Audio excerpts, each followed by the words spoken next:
Mayong adlaw mga kaigsunan. Welcome sa Kuya Loy Max TV. Ang atong leksyon karon naguluhan, Shining as Light in the Night.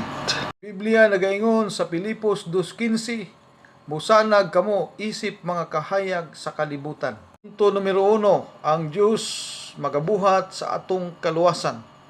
Ang kaluwasan gaasa sa Dios. Apan kung ang Diyos magatrabaho sa sulod, ang atong kinabuhi mausab. Punto numero 2, gitawag kita sa pagdanag.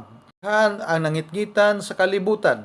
Gusto sa Dios nga makita si Jesus sa atong pamatasan ug buhat.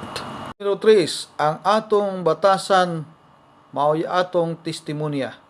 Reklamo og panaglalis. Payon og mapinabsanon, mas klaro ang kahayag ni Jesus. 4, kinabuhi nga halad sa Dios. Kristohanon mutugyan sa oras, kusog ug kasing-kasing ngadto sa Dios. Numero 5, ang suliran nagapalig-on sa atong pagtuo. Pagsulay nagahimo sa atong karakter nga lig-on diha kang Kristo.